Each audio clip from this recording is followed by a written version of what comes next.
En août 2016, le pape François a décidé de fusionner pour le CES de la Curie romaine. Dans un retournement de situation stupéfiant, 3 des cardinaux les plus influents de l'Église catholique, Luis Antonio Tagle, Peter Turkson et Pietro Parolin, ont apparemment affronté le pape François au sujet de questions pressantes au sein du Vatican. Ce défi inattendu a choqué le monde catholique, soulevant des questions sur les tensions internes, les différents doctrinaux et la direction future de l'Église. Bien que le pape François soit connu pour son approche progressiste de la gouvernance, l'implication de cardinaux de si haut rang suggère que des divisions profondes pourraient se former au sein de la hiérarchie du Vatican. Mais qui sont ces cardinaux, et pourquoi ont-ils choqué tout le monde avec leur confrontation? Le cardinal Luis Antonio Tagle, un humble pasteur du Sud global, est souvent appelé Cheto par ceux qui lui sont proches. Il est l'une des figures les plus charismatiques et les plus aimées de l'Église catholique. Né le 21 juin 1957 à Manille, aux Philippines, Tagle a grandi dans un foyer modeste dans la ville historique d'Imu, à Cavite. Son père, Manuel, travaillait dans une petite entreprise locale, tandis que sa mère, Malago, était femme au foyer. Élevé dans une famille qui valorisait la simplicité et la foi, la vie précoce de Tagle a été marquée par la dévotion et le service à l'Église. Tagle a poursuivi ses études avec dévouement, obtenant finalement un diplôme en études prédivines à l'Université Ateneo de Manille, une institution jésuite connue pour sa rigueur académique. Il est ensuite entré au séminaire San José, où sa vocation sacerdotale a commencé à se dessiner.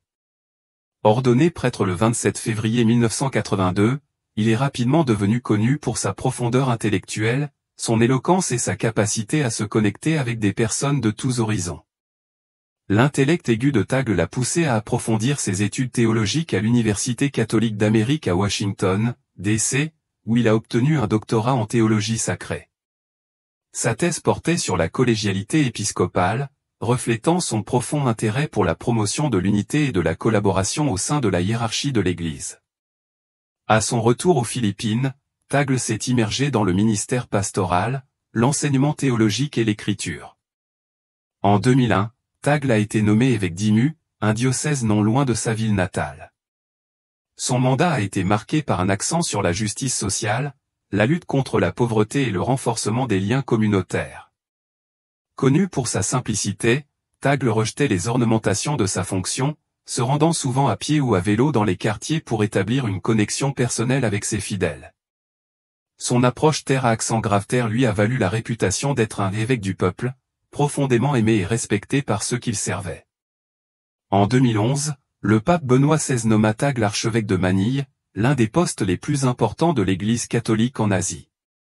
Cette nomination l'a mis sous les projecteurs mondiaux, où sa prédication dynamique et son empathie sincère ont résonné bien au-delà des Philippines.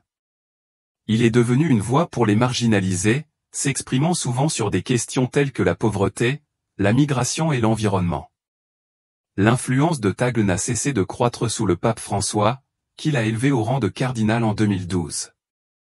Sa nomination comme préfet de la Congrégation pour l'évangélisation des peuples en 2019 a renforcé son importance au sein du Vatican. Dans ce rôle, il supervise les activités missionnaires et soutient la présence de l'Église dans les régions en développement, illustrant son engagement de longue date envers le Sud global. Connu pour ses homélies émouvantes et sincères et sa capacité à combler les fossés, Tagle incarne la vision du pape François d'une Église compatissante et tournée vers l'extérieur. Ses détracteurs, cependant, affirment que son approche douce manque parfois de la fermeté nécessaire pour confronter les défis institutionnels. Malgré cela, l'accent inébranlable de Tagle sur la miséricorde et l'inclusivité lui a valu l'affection de millions de personnes, faisant de lui une figure de proue des efforts de l'Église catholique pour naviguer dans les complexités du monde moderne. Il est un pasteur qui marche de près avec son troupeau, quel que soit le chemin qu'il suit. Le cardinal Pietro Parolin, le maître diplomatique du Vatican, et le secrétaire d'État du Vatican est l'une de ses figures les plus influentes. Il est souvent décrit comme l'architecte discret de la diplomatie de l'Église. Né le 17 janvier 1955 à Schiave, un petit village du nord de l'Italie, l'expertise et l'influence de Parolin ont façonné la diplomatie du Vatican pendant des années. Le cardinal Pietro Parolin a grandi dans une famille profondément catholique. Son père, qui travaillait dans un magasin de quincaillerie, est décédé lorsque Pietro n'avait que 10 ans. Cette perte a profondément marqué le jeune garçon, lui inculquant un sens de la résilience et de la détermination. Pietro Parolin est entré au séminaire de Venza alors qu'il était adolescent, attiré par une vocation précoce pour la prêtrise.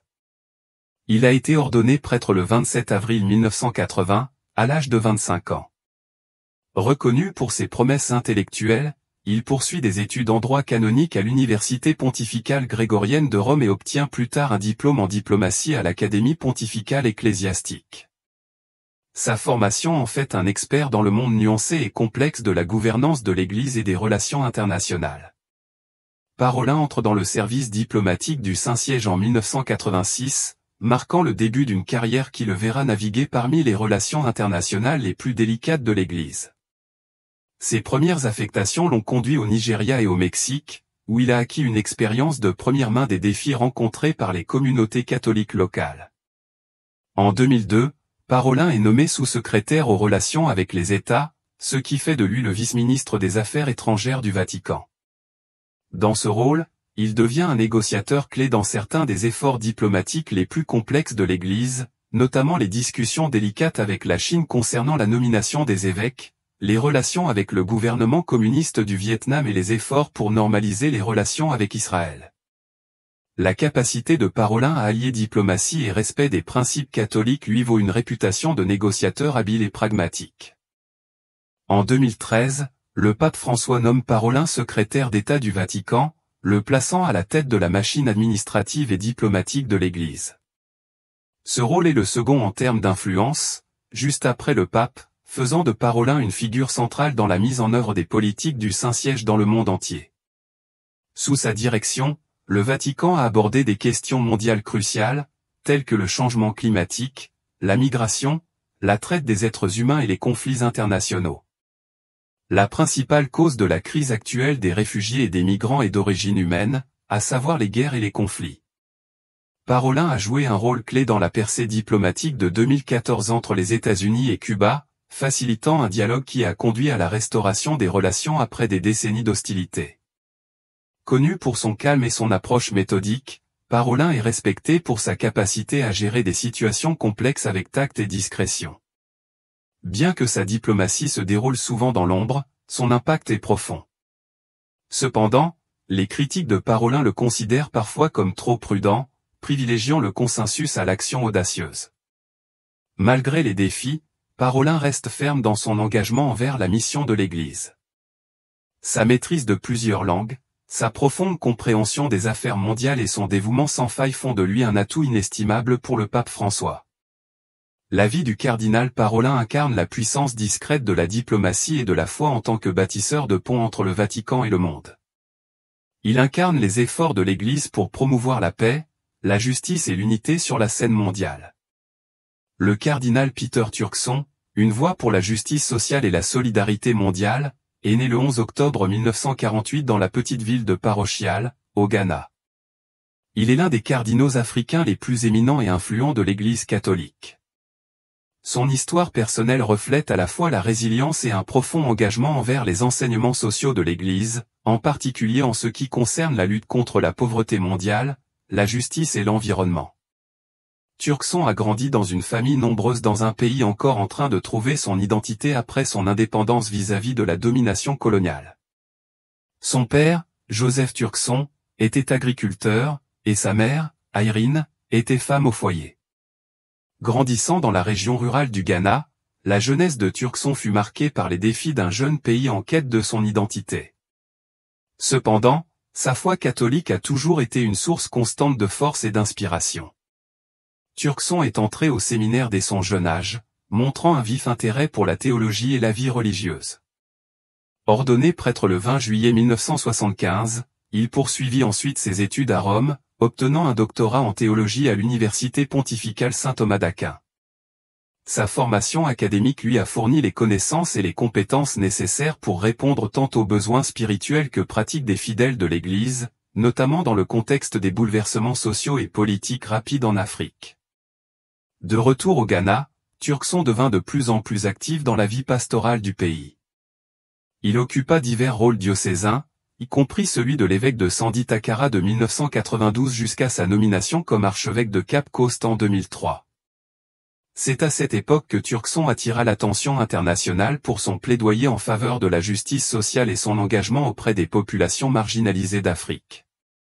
Sa montée en puissance au sein du Vatican se produisit en 2009, lorsque le pape Benoît XVI le nomma président du Conseil pontifical pour la justice et la paix.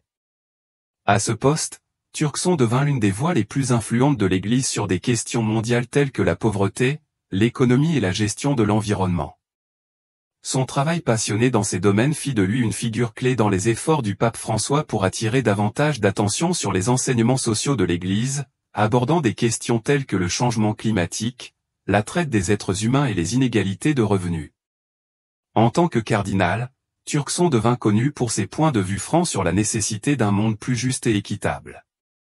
Son plaidoyer pour les pauvres et les marginalisés s'inscrivait dans la mission sociale plus large de l'Église, en particulier dans le cadre de l'encyclique Laudato Si du pape François, publiée en 2015, qui traite de l'environnement.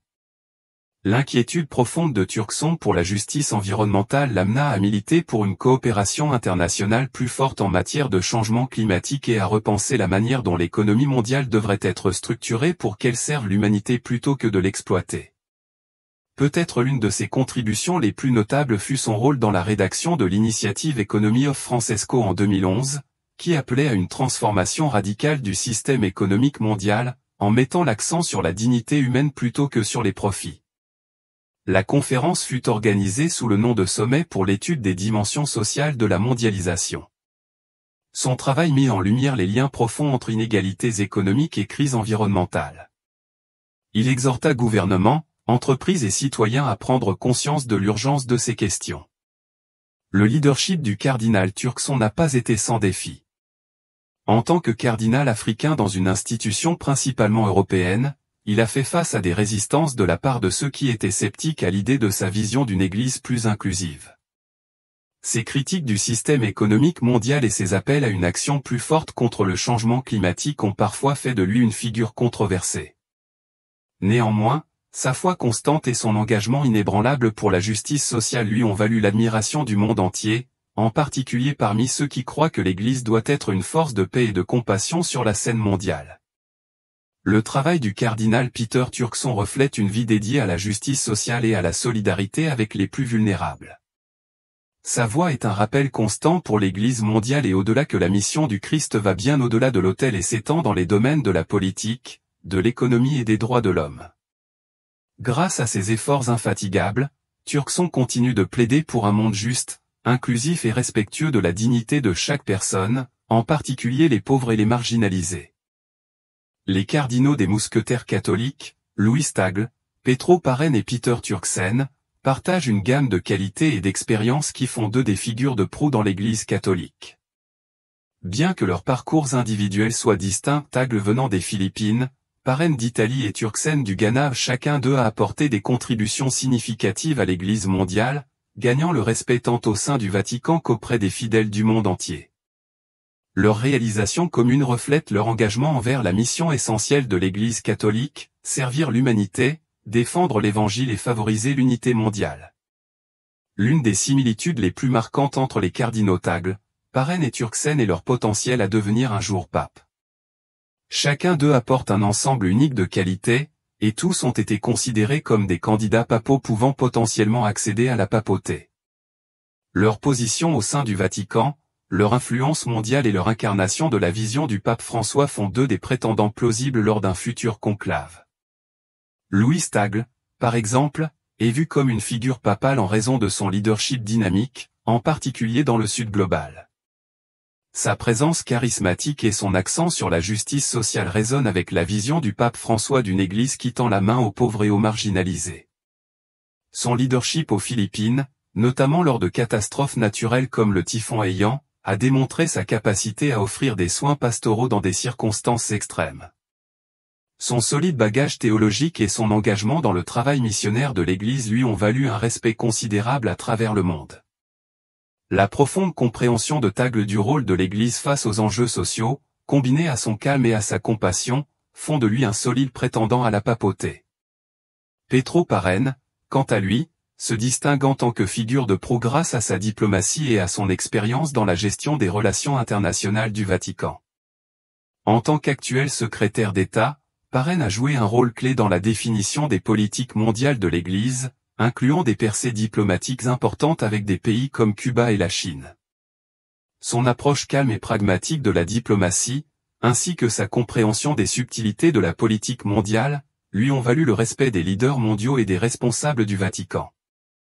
À bien des égards, Parraine représente le leader idéal pour l'Église dans un monde de plus en plus interconnecté et politiquement complexe. Son rôle dans la diplomatie du Vatican, notamment dans les partenariats et négociations internationaux du Saint-Siège, le place dans une position unique pour guider l'Église à travers les défis politiques et sociaux qui façonneront son avenir. Le nom de Peter Turon a également été fréquemment mentionné dans les discussions sur les candidats papaux potentiels. En tant que premier Africain à diriger le Conseil pontifical pour la justice et la paix du Vatican, Turkcen a été à l'avant-garde des enseignements sociaux de l'Église, plaidant pour la justice économique, la gestion de l'environnement et la solidarité mondiale. Son plaidoyer en faveur des pauvres et des marginalisés, en particulier sur son continent d'origine, l'Afrique, a fait de lui une figure respectée tant au Vatican que dans les communautés catholiques du monde entier. Les appels de Turon à une réforme systémique des systèmes financiers mondiaux et son accent sur des enjeux comme le changement climatique sont étroitement alignés avec l'agenda du pape François.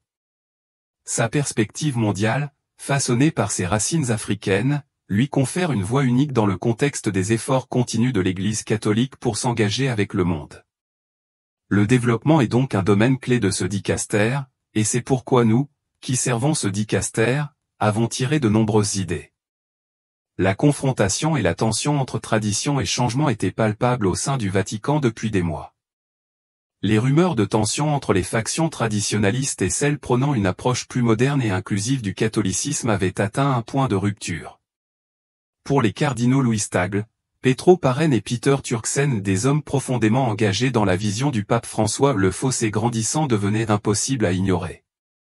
Bien qu'ils aient soutenu l'agenda progressiste du pape, son leadership était désormais remis en question par une faction importante au sein de l'Église, et ils redoutaient que la lutte en cours puisse fracturer l'unité de la communauté catholique. Les trois cardinaux avaient passé des années à travailler sans relâche aux côtés du pape François, l'aidant à défendre ses messages de miséricorde, de justice sociale et d'ouverture envers les pauvres et les marginalisés. Cependant, ces derniers mois, un conflit plus profond avait commencé à éclater, un conflit qui menaçait de remettre en cause l'unité même pour laquelle ils s'étaient battus. Le fossé entre les catholiques traditionalistes, qui aspiraient à un retour à des pratiques et des interprétations plus conservatrices de la doctrine de l'Église, et les chrétiens modernes, qui soutenaient la vision du pape François d'une Église qui, en embrassant les défis du monde contemporain, l'Église avait atteint un point critique.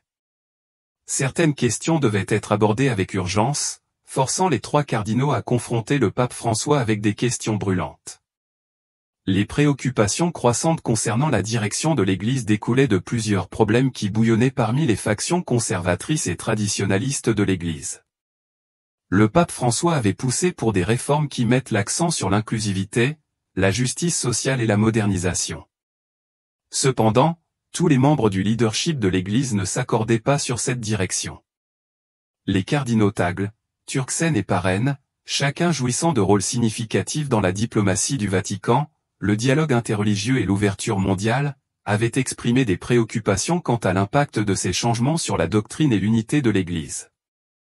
L'une des questions clés était l'approche du pape François concernant des sujets sociaux controversés, notamment les droits LGBTQ+, la communion pour les catholiques divorcés et remariés, et la décentralisation de l'autorité de l'Église. Bien que Tagle ait souvent été perçu comme un allié du pape François, sa position sur certains sujets théologiques avait suscité des spéculations selon lesquelles il pourrait être de plus en plus mal à l'aise avec les réformes rapides du pape. Par ailleurs, Turkcen et Parraine, connus pour leurs perspectives plus traditionnelles, étaient devenus de plus en plus vocaux sur leurs réserves. Le rôle de la diplomatie du Vatican avait également fait l'objet de critiques. Petro Parraine, le secrétaire d'État du Vatican, était un diplomate chevronné qui jouait un rôle crucial dans les relations internationales, notamment avec la Chine et la Russie. Des rapports indiquaient que des tensions étaient survenues concernant la gestion des relations Vatican-Chine. le Vatican n'avait pas commenté ni confirmé ces rapports, notamment en ce qui concerne l'accord controversé sur les nominations d'évêques. Les critiques soutenaient que cet accord avait affaibli l'indépendance de l'Église en Chine, entraînant une plus grande ingérence du gouvernement. Parraine, qui avait initialement soutenu l'accord, était désormais considéré comme réévaluant ses effets à long terme. Et nous essayons juste de résoudre notre problème pacifiquement, avait-il déclaré. Peter Turksen, un défenseur de la justice sociale et des questions environnementales, avait travaillé en étroite collaboration avec le pape François sur des sujets tels que le changement climatique et les inégalités économiques. Cependant, sa démission du dicaster pour la promotion du développement humain intégral avait alimenté des spéculations selon lesquelles il pourrait être mécontent de la gestion interne du Vatican. Son implication dans cette confrontation suggérait un possible changement de sa position vis-à-vis du leadership du pape. Les tensions s'étaient intensifiées après les appels du pape à une plus grande inclusivité et à une réimagination des enseignements catholiques pour répondre aux défis mondiaux tels que la pauvreté, le changement climatique et la migration. Bien que ces messages aient profondément résonné auprès de nombreux fidèles à travers le monde, ils ont aliéné une minorité bruyante au sein de l'Église, qui voyait ces changements comme un éloignement des traditions catholiques bien ancrées. En particulier, l'accent mis par le pape sur la miséricorde et sa volonté d'étendre la compassion à ceux qui vivent dans le péché ou en dehors des limites traditionnelles de l'Église ont été vivement critiqués par ceux qui estimaient que de tels gestes compromettaient les enseignements de l'Église sur des questions telles que le mariage, l'avortement et les droits LGBTQ+. L'opposition croissante avait donné lieu à des critiques sévères de la part des traditionalistes, certains appelant à la démission du pape François, l'accusant de s'éloigner trop des véritables enseignements de l'Église. La vague récente de résistance était devenue une bataille pour le cœur du catholicisme, chaque camp se battant non seulement pour l'influence au sein de l'Église, mais pour l'âme de l'institution elle-même. L'Église, longtemps connue pour son unité et sa capacité à traverser des périodes de grands conflits, risquait désormais de se diviser d'une manière qu'elle n'avait jamais connue à l'époque moderne. Les cardinaux Tagle, Parraine et Turksen comprenaient la gravité de la situation. Ils reconnaissaient l'importance du message du pape François et craignaient que la guerre en cours entre traditionalistes et modernistes ne se limite pas seulement à miner son autorité, mais ne menace les fondements même de la mission de l'Église. L'Église avait toujours été une institution vivante et en évolution, s'adaptant au temps tout en maintenant ses principes fondamentaux. Pourtant, à présent, il se retrouvait à un carrefour où ses principes étaient remis en question par ceux qui refusaient de céder sur leurs interprétations des Écritures. La décision de confronter le pape n'avait pas été prise à la légère. Ces cardinaux avaient longtemps été des conseillers de confiance et des alliés proches du pape François. Ils avaient joué un rôle essentiel dans l'avancement de ses initiatives en matière de justice sociale, de droits humains et de questions environnementales, en appelant les dirigeants politiques, les chefs d'entreprise et les dirigeants militaires. Mais à ce moment-là, ils ressentaient une profonde responsabilité de prendre la parole non seulement pour eux-mêmes ou pour le pape, mais pour l'Église dans son ensemble. L'unité qu'ils avaient œuvré à construire était sous siège, et ils ne pouvaient rester les bras croisés alors que les forces de division menaçaient de déchirer le tissu même du catholicisme. Louis Tagle, avec sa profonde compréhension de la mission de l'Église au service des pauvres, voyait le fossé grandissant comme une menace directe à l'appel de l'Évangile à la compassion et à l'inclusion. Son expérience à Manille, travaillant avec des communautés en crise, lui avait montré que l'Église ne pouvait se permettre d'être divisée par l'idéologie ou la doctrine. Il croyait que la vision du pape d'une Église miséricordieuse, qui tend la main à ceux qui sont à la marge de la société, était plus importante que jamais dans un monde de plus en plus polarisé par les divisions politiques et culturelles. Mais les tensions au sein de l'Église devenaient de plus en plus difficiles à ignorer, et Tagle ressentait un sens d'urgence à aborder la question avec le pape. Pietro Parolin, avec son acuité diplomatique et son rôle de secrétaire d'État du Vatican, comprenait les implications géopolitiques de ce fossé. Il craignait que les luttes internes persistantes au sein de l'Église ne puissent affaiblir son influence mondiale, en particulier face à la montée de l'extrémisme politique et de l'intolérance religieuse dans le monde entier. Parolin était également très conscient des divisions au sein du leadership de l'Église, certains membres utilisant le conflit pour remettre en question la légitimité de l'autorité papale. L'Église mondiale, qu'il avait travaillé sans relâche à unifier par la diplomatie, était désormais tiraillé dans différentes directions, menaçant de défaire des décennies de progrès. Peter Turksen, qui avait passé des années à défendre la justice sociale et la solidarité mondiale, était profondément préoccupé par le fait que la guerre entre traditionalistes et modernistes détournait l'attention de l'Église des questions cruciales auxquelles le monde faisait face. En tant que cardinal d'Afrique, il comprenait l'urgence de traiter la pauvreté mondiale, les inégalités économiques et la dégradation de l'environnement et des enjeux au cœur de la mission du pape François. Mais il voyait que le débat sur la doctrine et la tradition occultait ses préoccupations pressantes. Turksen craignait que si le conflit continuait, l'Église perde sa capacité à répondre aux crises du monde réel qui exigeaient son attention. Les trois cardinaux savaient que la survie de l'Église dépendait de sa capacité à maintenir l'unité face à la division. Ils craignaient que la lutte entre traditionalistes et modernistes ne fragilise non seulement l'autorité du pape, mais ne crée également une fracture irréparable au sein de l'Église, ce qui nuirait au fidèle mondial. Le moment était venu pour eux de confronter le pape François non pas en opposition à lui, mais pour garantir que le message de miséricorde, d'unité et de compassion puisse perdurer. Le poids de l'instant était lourd.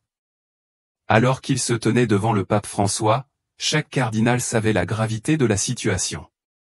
Leur confrontation n'était pas simplement une question de différence doctrinale, c'était une question de l'avenir même de l'Église. Ils ne remettraient pas en cause l'autorité du pape, mais l'exhortaient à considérer les implications des divisions croissantes et les dommages potentiels que les luttes internes pourraient causer à la mission de l'Église. Les enjeux étaient élevés. L'âme même du catholicisme semblait être en question. Alors que certains interprètent cette confrontation comme un signe de division profonde au sein de l'Église, d'autres la voient comme un dialogue nécessaire entre aux responsables de l'Église. Le dissentiment et le débat ont longtemps fait partie de l'histoire de l'Église, conduisant souvent à de nouveaux développements doctrinaux ou à des ajustements de politique. Il reste à voir si ce moment dégénérera en une crise totale ou conduira à un nouveau sens de l'unité. Cette démarche sans précédent de Tagle, Turksen et Parraine a laissé de nombreux leaders religieux sous le choc, soulevant des questions fondamentales sur l'avenir du Vatican. Le pape François continuera-t-il sa voie progressiste malgré la résistance, ou sera-t-il contraint de recalibrer son approche pour maintenir l'unité de l'Église ? Les mois à venir pourraient fournir des réponses. Est-il possible que les chrétiens modernes et traditionnels coexistent ? Faites-nous part de vos réflexions dans les commentaires ci-dessous. Merci de nous avoir regardés, à la prochaine.